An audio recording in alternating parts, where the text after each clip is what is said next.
आपण काय म्हणतो? मला वाटतं महाराष्ट्रातच आपण पाहतोय महिलांच्या विरोधात जे घटना घडतात आता महिला बोलायला लागलेल्या पण जसं मध्ये हिट अँड रन केस झाली पुण्याची वेदांत अग्रवाल आता कुठे आहेत, मुंबईत हिट अँड रन केस झाली ते शाह कुठे आहेत, ह्याच्यावर आता आपण विसरत गेलोय. अदानीचं जे आता हिट अँड बग झालं तर ही घटना विसरू नये आणि म्हणूनच आम्ही सांगतोय की राष्ट्रपती महोदयांकडे शक्ती कायदा जो आम्ही पारित केला होता 3 वर्ष प्रलंबित आहे तो आणा, पोलिसांना ताकद याच्यावर कारवाई करायची. भयानक त्यांनी वाक्यात तर मी सभेत पण बोललो लगेच त्यांना अटक झाली पाहिजे, मग हिंमत नाही होणार असं बोलण्याची. म्हणजे तुम्ही पत्रकार म्हणून रिपोर्टिंग करत असता, कधी आमच्याबद्दल करता, कोणाचं काही चुकलं तर तुमचा अधिकार असतो, कधी कधी आमचं योग्य असेल आम्ही तुम्हाला सांगतो नाही तुमचं रिपोर्टिंग चुकीचं हे तुम्ही चर्चेतून काढू शकता.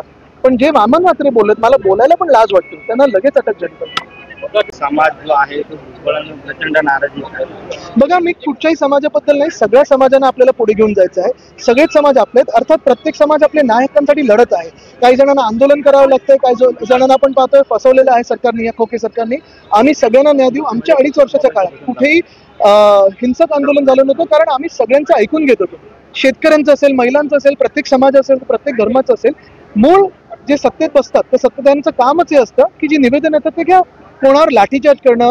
आज पण मला सांगा तुम्ही जरांगे पाटील साहेबांवर जो लाठीचार्ज झाला होता, जो काही निर्गुणपणे जो लाठीचार्ज झाला होता, एसपीची बदली काढली, अधिकारानं बदललं, पण सीएम की डोंट डीसीएम या तिघांमधून आदेश कोणी दिले होते माहिती नाही, जनरल डायर कोणी माहिती नाही. बदलापूरला देखील जे आंदोलन झालं परवाकडे त्यांच्यावर लाठीचार्जचा आदेश कोणी दिले होते अजून कोणाला माहिती नाही.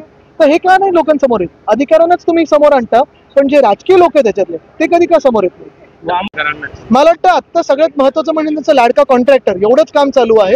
फसवण्यासाठी खूप योजना आता आणतील, योजनांचा पाऊस पडेल, ढगफुटी होईल, पण आता महाराष्ट्र फसणार नाही. याच्यात की हे वारंवार एमपीएससी कडून ही अशी गैरसोयीची सगळे पावलं जी उचलली जातात ती का जातात? त्वरित का नाही तुम्ही म्हणजे आंदोलनासाठी काय थांबता? मग त्याच्यात आम्ही पाठिंबा दिलाय, राष्ट्रवादी काँग्रेसने सगळेच दिले पाठिंबा. हा तरुणांचा विषय. एक तर महाराष्ट्रात रोजगार उपलब्ध होत नाही, नोकऱ्या उपलब्ध होत नाहीत आणि त्याच्यातच तुम्ही पाहता स्पर्धा परीक्षांचा देखील हा गोळ आहे. किती वेळा मुलं आंदोलन करणार? मागच्या वर्षी देखील ते चाललेलं. आणि हे जे बेसिक प्लॅनिंग आहे ते एमपीएससी वाल्यांनी एक तर काम करावं तर राजीनामा द्यावा त्यांनी.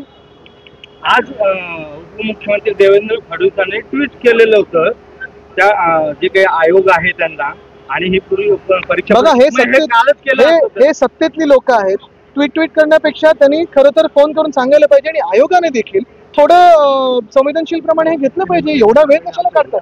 जर काम जमत नसेल तर बाजूला व्हायला पाहिजे, पण मुलांचं एवढी गैरसोय कशाला? प्रत्येक वेळी आंदोलन करणं गरजेचं आहे का? त्याच्यामध्ये प्रत्येक वेळेला असं सांगतात की राजकारण केलं जातं, राजकारण केलं जातं.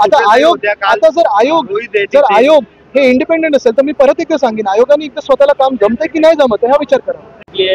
कसा रिस्पॉन्स होता? हा त्यांचा बालेकिल्ला नाही, कोणाचाच बालेकिल्ला नाही, हा महाराष्ट्राचा मतदारसंघ आहे. आपण पाहता रिस्पॉन्स जोरदार आहे.